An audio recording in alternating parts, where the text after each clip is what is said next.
Почему это происходит?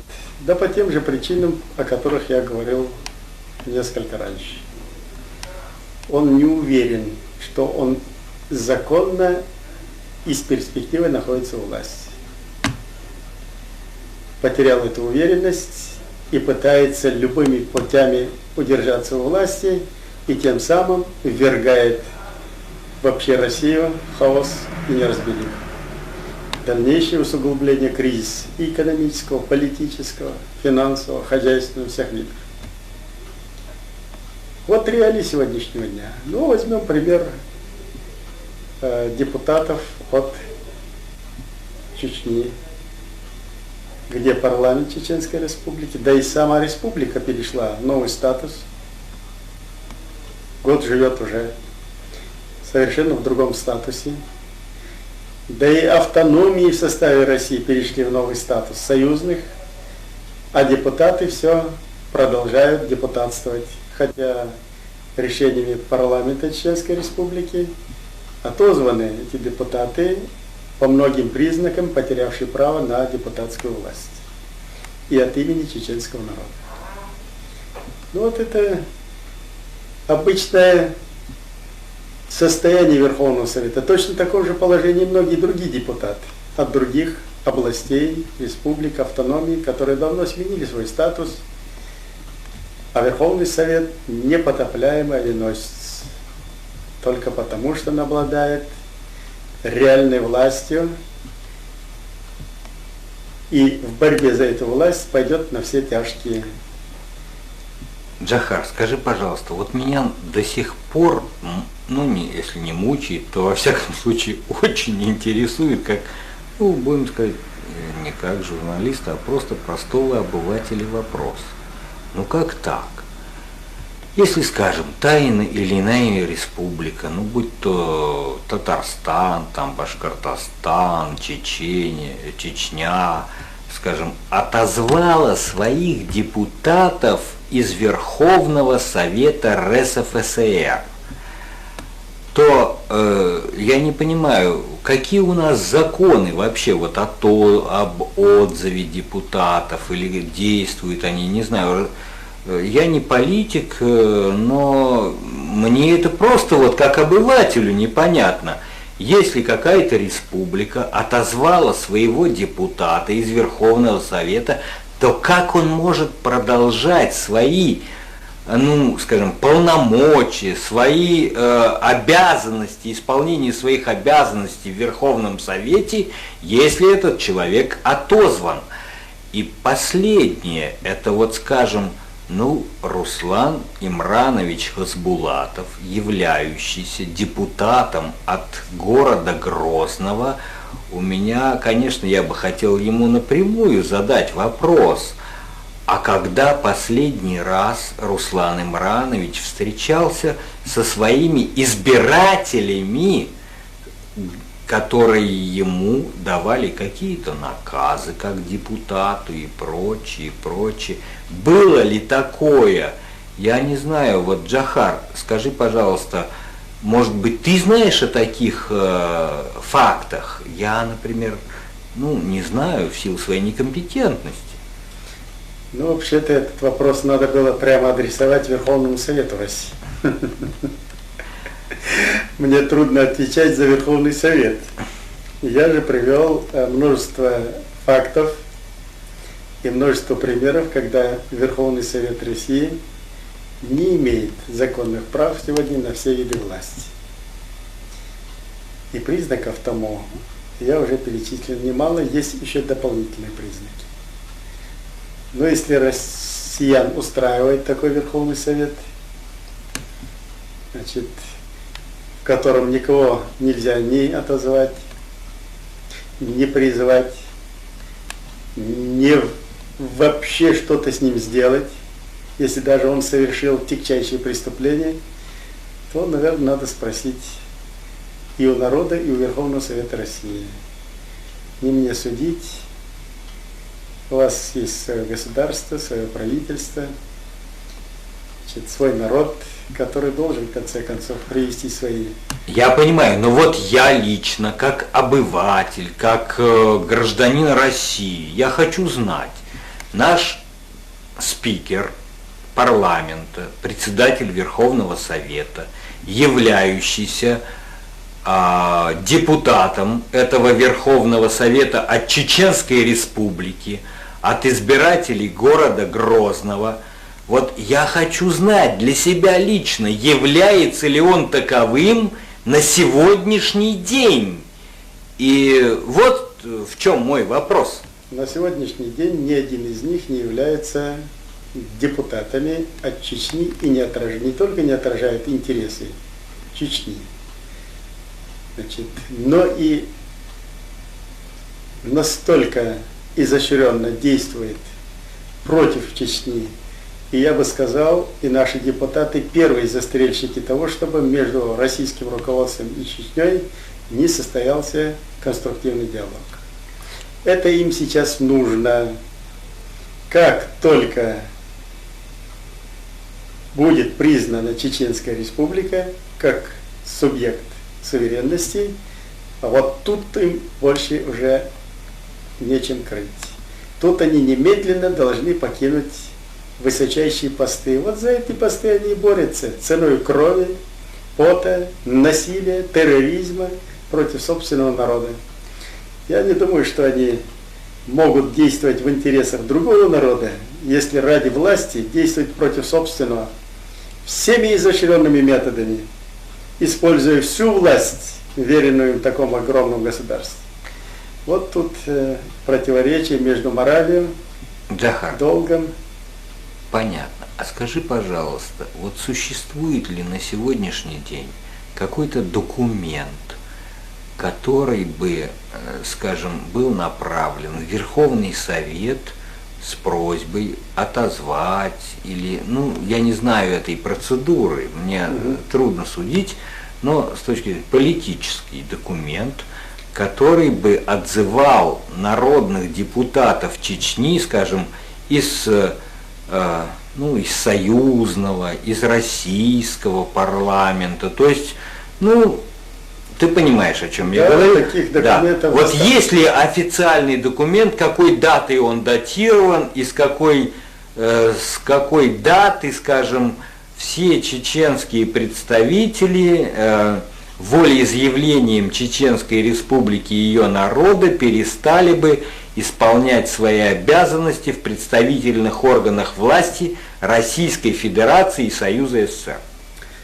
Такие документы неоднократно направлялись в Верховный Совет России.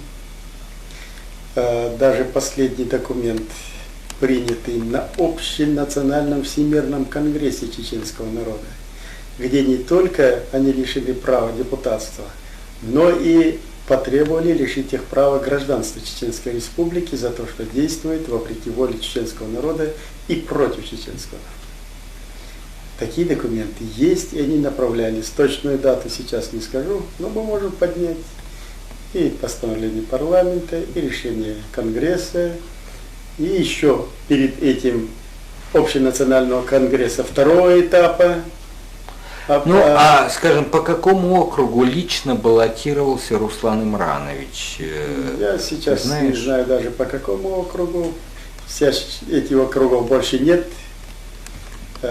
Как и нет автономии, есть Чеченская Республика, год живущая своей жизнью. А не может получиться так, что Руслан Имранович может обвинить теперешнее руководство республики в том, что оно, узурпировав власть, дезавуировало все народные волеизъявления, которые его избрало депутатом. Вот, вот это не может быть каким-то камнем преткновения, то, что это именно узурпация, что это авторитаризм, что это диктаторство и прочее. Вот как народ на это смотрит, он не поддерживает сейчас, скажем, свою кандидатуру, за которую он голосовал в прошлом? Кто-то, может быть, и поддерживает, но если сменился статус, народ единодушно избрал новое правительство, а сам Руслан Хасбулатов участвовал в распуске Верховного Совета как потерявший право на власть. Но вместе с Бурбулисом и другими руководителями Российской Федерации, наверное, не вправе претендовать на какие-то полномочия депутатские, поскольку Верховный Совет автономии бывшей – это уже история и безвозвратная. Так что это последнее посещение, когда он сам участвовал в расформировании и распуске Верховного Совета самолично. То есть я в этих словах, я могу их так понимать, что Руслан Имранович, избранный каким-то национальным округом Грозного или Чеченской Республики, последний раз у своих избирателей был, я даже не знаю, я не могу эту дату назвать, потому что я не знаю, когда он это был. В 91 году. То есть это депутат, исполняющий свои обязанности от того контингента людей, который его избрал, был последний раз у этих людей аж в каком году? В 91 году. А более точные даты вы? В сентябре 91 года. В сентябре 91 года Руслан Имранович был в Грозном, да, у своих, так сказать, избранников и отчитывался перед ними о проделанной работе, деятельности и об их наказах, так сказать, да?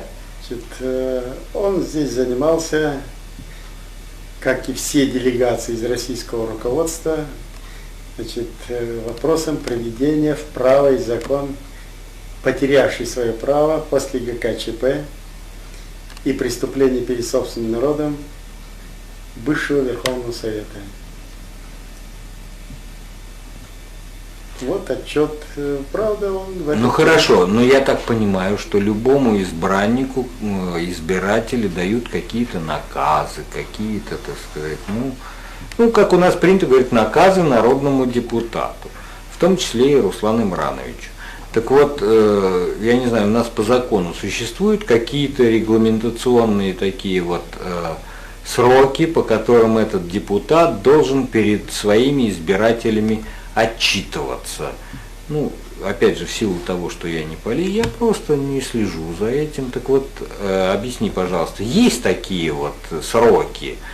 И когда бы он должен был бы быть здесь, в том же самом Грозном, и отчитаться перед своими депутатами о проделанной, об работе, об их наказах, и выполнил ли он этих наказов, не выполнил, там, и прочее, прочее, прочее.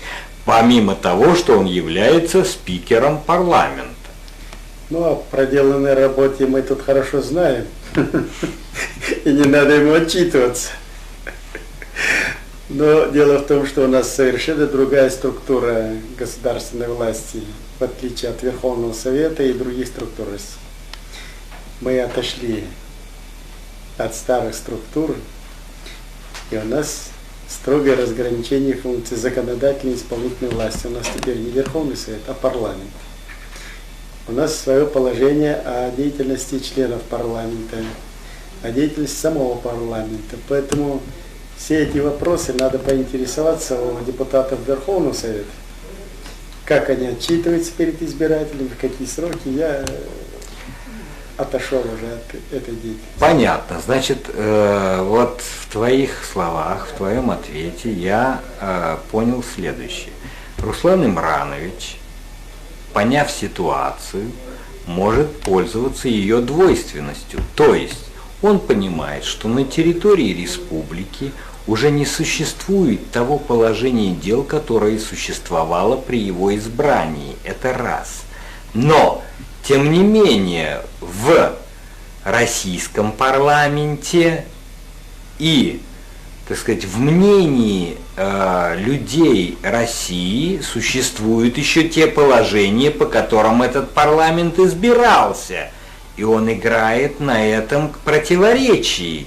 То есть он себя представляет ну не лидером, но, скажем, депутатом парламента, несуществующего уже, казалось бы, с вашей точки на сегодняшний момент, но тем не менее, а уже существующее положение вещей позволяет ему совершенно спокойно не отчитываться уже теперь перед избирателями того самого округа, которым он когда-то избирался, и, скажем, его просто на сегодняшний день не существует в силу изменившихся обстоятельств в республике. Я так понимаю. То есть он, можно сказать, находится сейчас очень, на коне и в выигрыше. Значит, почему такое возможно? Да просто по той причине, что все депутаты Верховного Совета России сами потеряли такое право. Были автономии, стали союзной республики Советской. Сменился статус. Сама Российская Федерация была, сама Россия была субъектом СССР как союзная. Все изменилось, статус изменился. Если коснется Хасбулатов, коснутся всех остальных депутатов. Вот почему они держат и Хасбулатова, поскольку за ним должны, и они сами распуститься. Вот почему идет произвол, узурпация власти и дальнейшее усугубление борьбы за эту власть. Вопреки... Произошла встреча между господином Ельциным и представителями средств массовой информации государственной телерадиокомпании Останкино. И на вопрос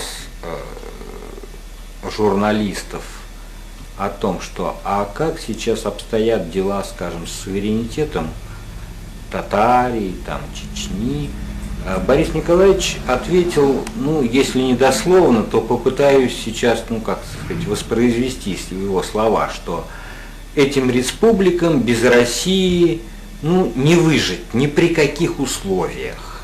Это, его квинтэссенция его, это не дословное, конечно, его воспроизводство ответа, а это, квинтэссенция смысла его ответа. Вот что ты думаешь по этому поводу? Мне неизвестно, что он говорил и что он имел в виду. Я скажу одно, что мы свою жизнеспособность показали и доказали всем миру. При всех блокадах экономических, финансовых, воздушных, каких только не было блокад. При всех акциях, проводимых в течение года, мы сильнее мобилизовались, и каждая акция сплачивала наши силы, подбадривала, стимулировала. И вот теперь мы твердо уверены, что мы не только выживем, а пойдем мощным скачком. Выявился мощный потенциал народа. Самое высокое достояние – это сознание масс и его сила. Народ у нас работящий, трудолюбивый, любящий свою родину и больше всего ценивший и не переставший ценить свою свободу и независимость. Извини, пожалуйста, но я еще раз возвращаюсь к тому вопросу, что я тебе задавал раньше. Вот существуют ли какие-то компромиссы, какие-то, будем сказать, все-таки точки, более близкие точки соприкосновения, чем стоять на позициях полного суверенитета, а Россия стоит, нет, вот вы моя, так сказать, колония, сырьевой придаток и то, и вот начинается вот это, она же, я так считаю, больше идет на пользу тому же, так сказать, Хасбулатову, тому же, так сказать, мафиозной такой же структуре, завгаевским структурам, которые уже давно переселились в Россию, и которые оттуда дергают ниточки сегодняшней политической обстановки Чеченской Республики. Я думаю, что сегодняшнее руководство Чечни, ну никак, ну с моей, по крайней мере, вот позиции, никак не склонно к конфронтации с самой Россией, как державой. Поясни, пожалуйста. Ну вот здесь и пояснять нечего. Смею заверить, что никаких конфронтаций с российским народом у нас нет. Как не было, и я скажу даже, что этот год последний показал нам, никуда мы не собираемся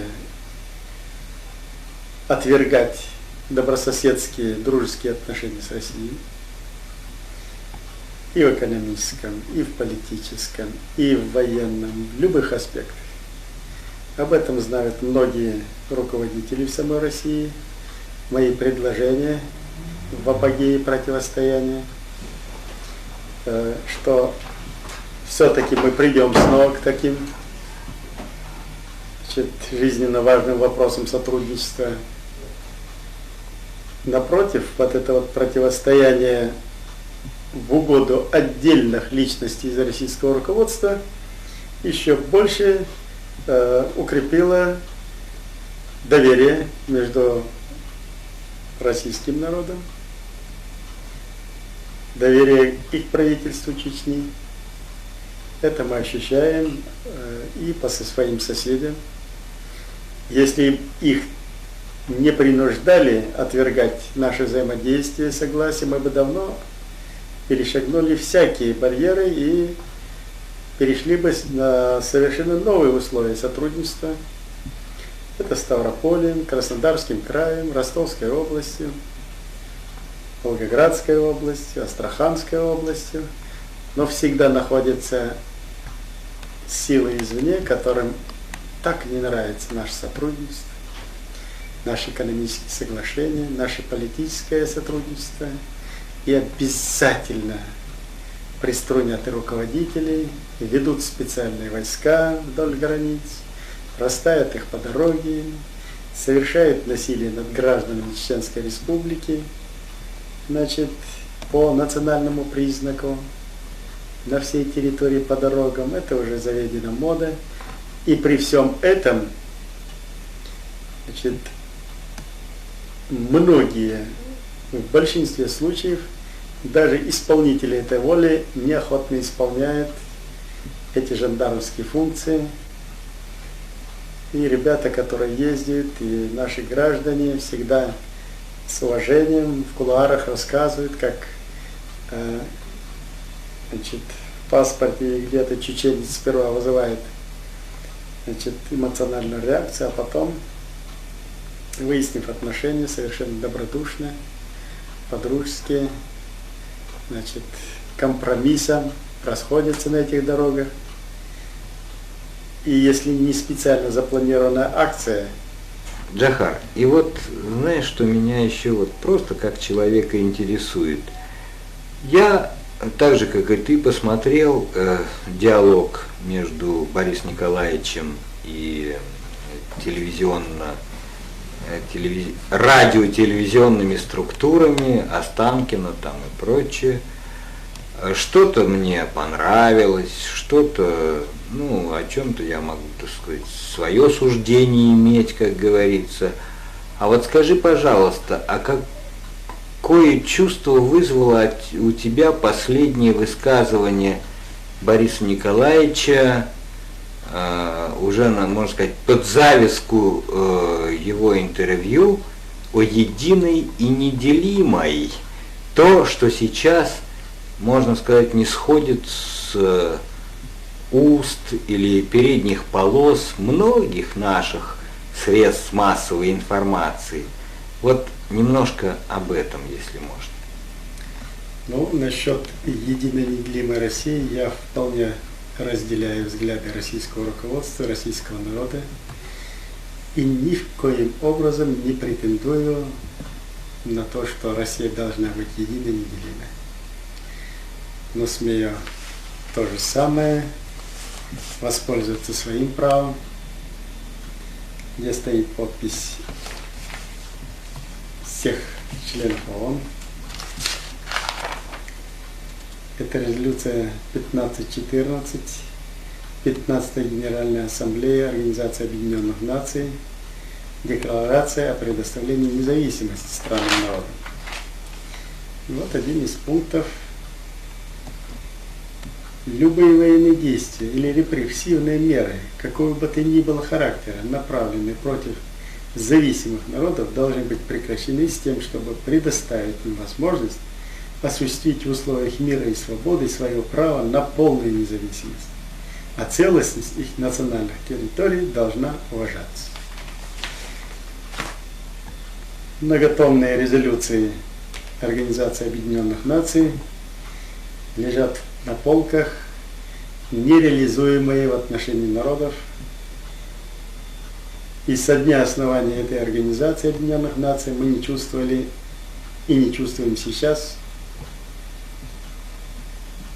не только какого-то голоса в защиту именно чеченского народа при страшнейших репрессиях. Не только чеченского народа, но и всех репрессивных народов старого режима. Еще один вопрос. Я знаю, что в последнее время ты имел контакты с рядом зарубежных да я бы сказал, даже не деятелей, а облеченных, так сказать, верховной властью лиц Ближнего Востока, Европы.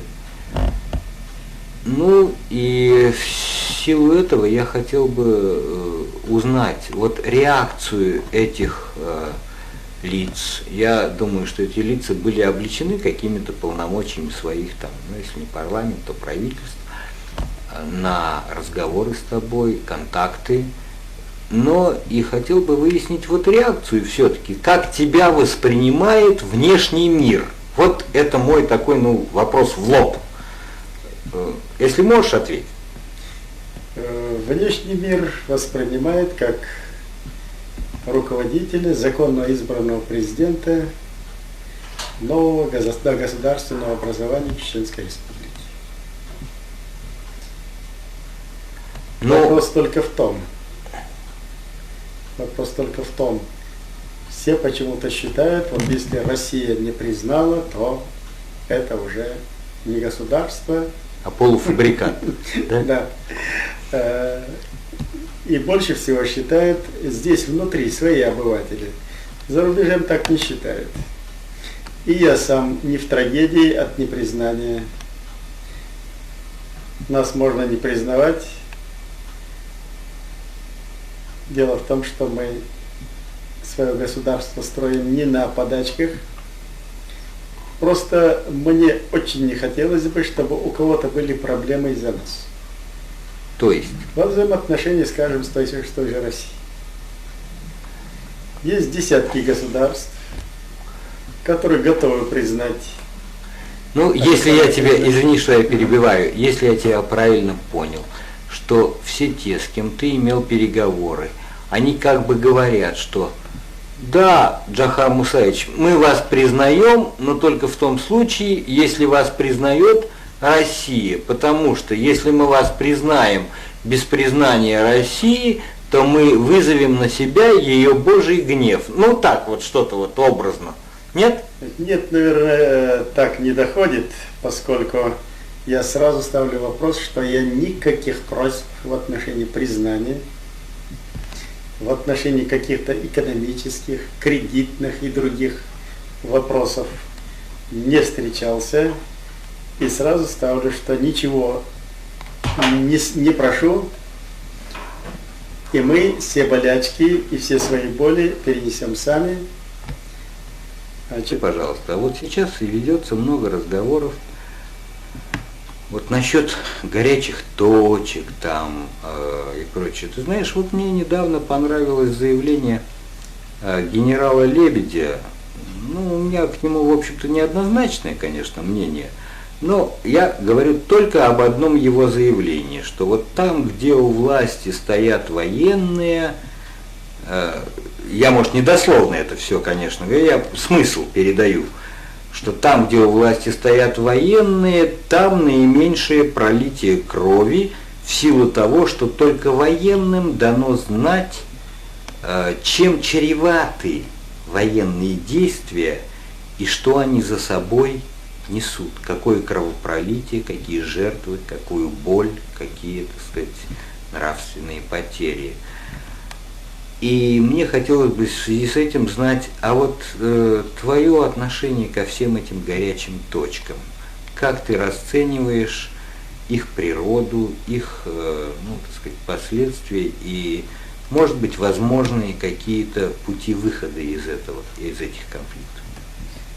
Ну, я бы сказал, не просто в горячих точках идут разговоры. В горячих точках идет массовое убийство совершенно невинных людей самым современным оружием и с яростью.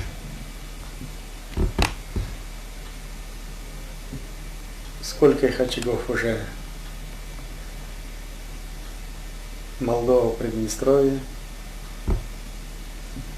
Азербайджан, Армения, Нагорный Карабах, Южная Осетия, Грузия, Грузия, Абхазия. Прокатилась эта волна по Средней Азии, теперь уже в Таджикистане и так далее. Были подобные ситуации в Прибалтике,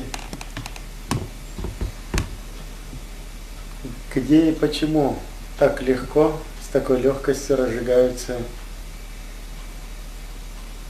пожары войны, где в основном и бывает совершенно неподготовленных ни к какой войне людей. Наверное, не сразу возник такой вопрос. Вот такие конфликтные ситуации были заложены, наверное, не в один год, а в десятки лет. А теперь с легкостью руки просто нажимают кнопки. На меня могут обидеться, обижаются, но я должен быть честен и прям. Не отождествляю российский народ, который и сам в каждой из этой бойни принимает участие, прямо или косвенно, и погибает в этой братоубийственной войне, отдельная структура руководства России нажимает на эти заготовленные кнопки. И мы сегодня оказались перед фактом, что забыли всякие сталинские репрессии, об их ужасах того времени, и не пройдет и 5, и 10 лет, как с самым жестоким ужасом будем вспоминать, какую ужасную катастрофу мы ввергли вчера еще дружественные, взаимоприемлемые народы. Вот трагедия нынешнего дня.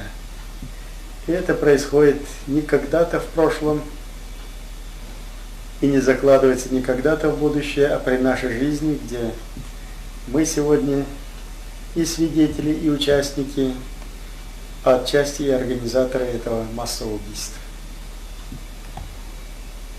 Когда на местах видишь заживо сожженных детей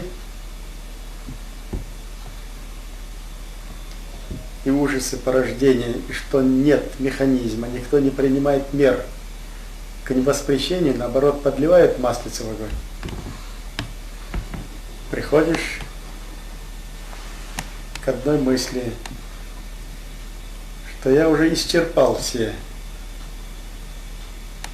пути, при котором с российским руководством можно вести дальнейший диалог, и занялся проблемой всем потенциалом, всеми силами, которые во мне есть, привлекая все, что стоит рядом со мной, кто стоит рядом со мной, воспретить дальнейшее развитие кровопролития хотя бы на Кавказе. И в этой связи я бы обратился к материалам российским, чтобы они остановили своих сыновей от участия в этой бойне. Последние события в Абхазии я прочитал статью из Ленинградской газеты, Санкт-Петербургской газеты. Значит, примеры этой ужасной войны столь ужасающие, неприемлемы нормальному человеку,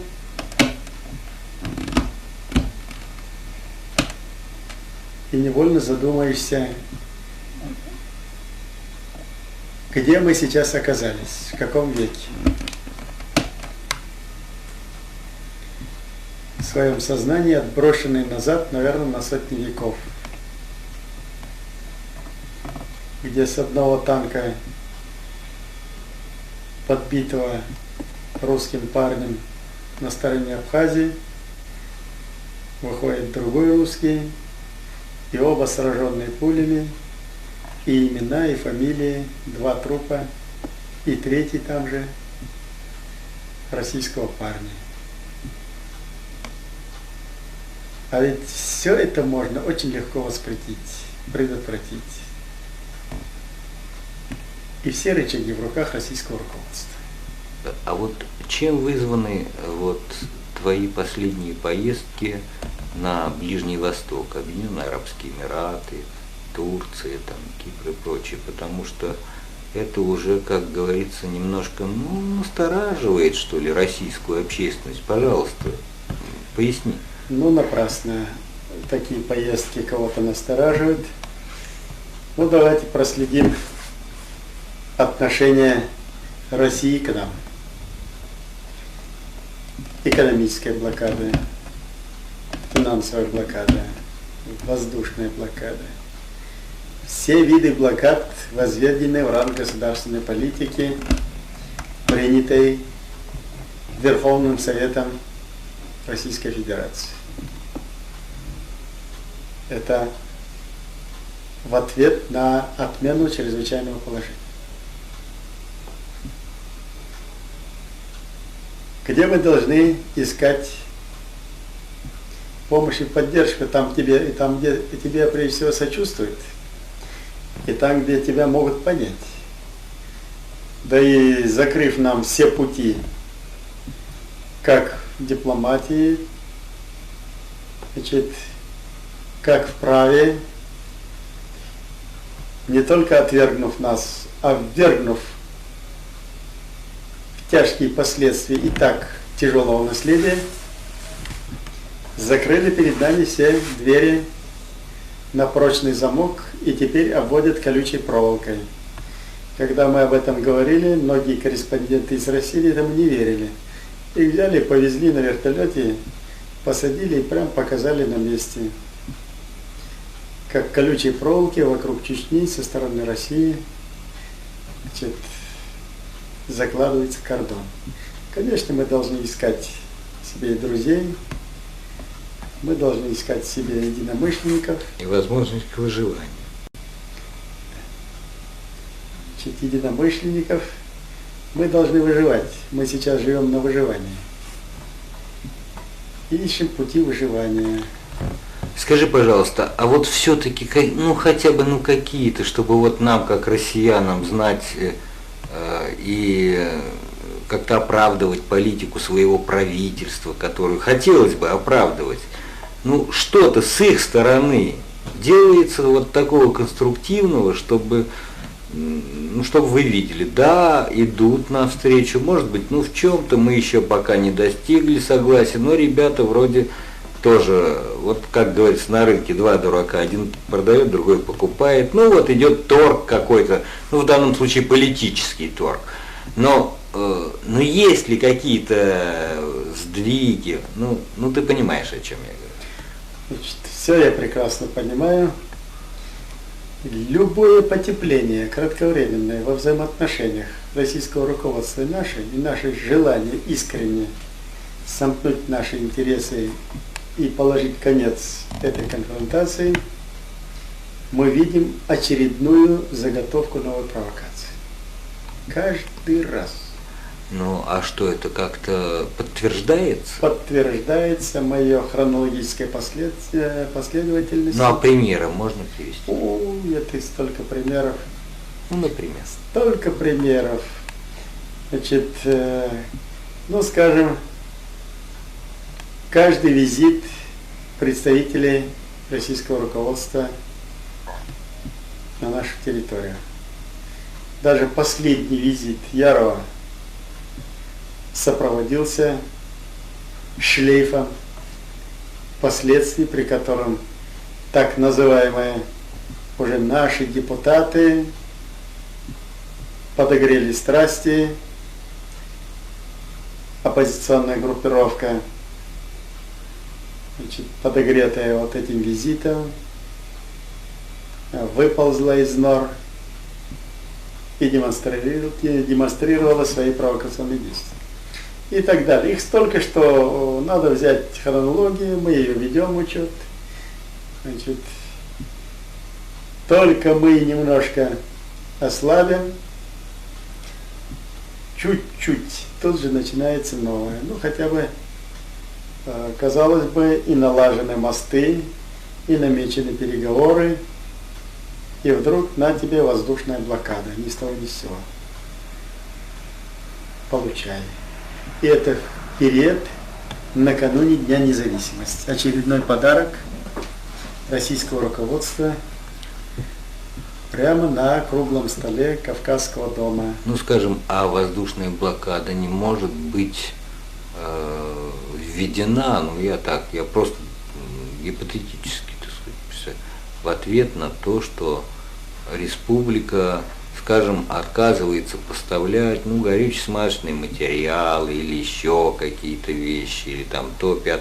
Ну, как-то, чтобы объяснить российским обывателям, чем же это связано. Например, когда я пытался вылететь сюда и билет купить до Грозного, мне, конечно, было заявлено, что на Грозный самолеты не летают. Хотя мне и сказали про какие-то коммерческие рейсы, которые я так и не обнаружил. Но я понял, все это блефовые обвинения. Им дана оценка, значит, начальником департамента авиаотряда, корреспондентам в ответ на, значит, смехотворные обвинения. Якобы в прошлом году какой-то террорист угнал самолет, и то не с Грозного, а с Минвод.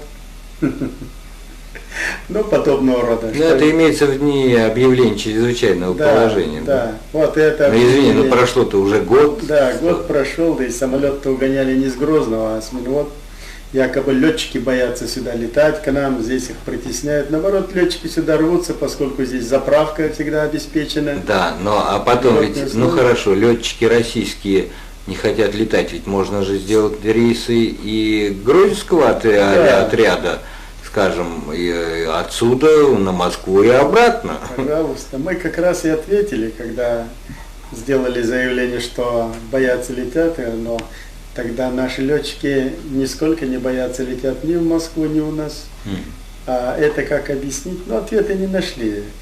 Во-первых... То есть Москва все равно стоит на том, что рейсов не будет, и все, потому что не может быть никогда. Да? Да. Вообще-то при встречах и с банковскими работниками, и с работниками исполнительных властных структур России, они все признают, да, это авантюризм, да, это неправильно, но мы должны выполнять волю, волю высшей инстанции, но мы считаем, что это идет все от нашего земляка. Руслан Ибрагимович? Ну и адресует все туда, что не называя его, значит, с Верховного Совета дают указания, и мы не можем не выполнять. Вот. Нет, ну простите, Верховный Совет это законодательный, а не исполнительный орган. Как он может? Ну, в России он и исполнительный, и законодательный, и судебный, и партийный, все, что хотите. Да, все смешалось в доме Облонских. Да. Ясно. Скажи, пожалуйста, вот везде сейчас бушуют, можно сказать, пожары кровопролитных войн. это Карабах, вот Приднестровье, Армения, Азербайджан на границах, уже минуя Карабах. Вот теперь сейчас прибавилась еще Абхазия, Грузия. Ну как удается все-таки тебе сдерживать то, кого мы привыкли по лермонтовским стихам, можно сказать, числить как злой чечен, там ползет украдкой, точит свой кинжал, как наиболее агрессивную кавказскую национальность, содержать, можно сказать, даже в мире и спокойствии на сегодняшний день, за исключением там, ну, каких-то отдельных криминальных ситуаций. Вот объясни, пожалуйста. Ну, конечно, здесь быстрее всего ожидали, что мы вспыхнем как порох и вернемся в военную конфронтацию. И пошло-поехало. А теперь как-то даже примирились тайные структуры с тем, что любые провокации здесь не заканчиваются кровопролитием, не ввергаются в тяжкие последствия, и это становится уже опасным симптомом. Все больше и больше аппетиты разгораются, и все больше провоцирует именно эти конфликты. Посмотрите последние дни, значит, что показывает по центральному телевидению в вестях. Все, что происходило в период ввода чрезвычайного положения, выдаются, как будто сегодня Дудаев, значит, реалистически ввергает чуть ли не в катастрофу весь мир. И это фабрикуется, и каждый день уже, изо дня в день передается, готовя общественным мнением. Здесь могут и переборщить. Ведь не беспредельное терпение народа, и испытание на прочность, и окружение вокруг войсками, и физическое насилие, и все виды блокады. Все, что неправильно во взаимоотношениях людей. Где-то, может быть, и терпение лопнет, нервы у кого-то сдадут. Но я должен предупредить, я заявляю, если Чечню вернут, то Кавказ запылает полностью. Не обойдется маленькими очишками. Значит, здесь затрагиваются интересы многих народов Кавказа.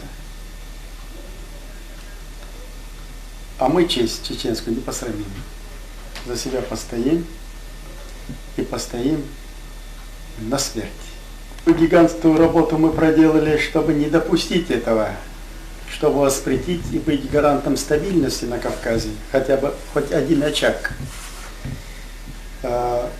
Все, что мы провели, и международную конференцию по медико-биологическим последствиям под эгидой ЮНЕСКО, и участие в международных выставках, и заседания общественно-политических сил Кавказа, и проведение круглого стола, где впервые за всю историю народов Кавказа представители всех народов Кавказа сели за стол обсуждать свои проблемы внутри.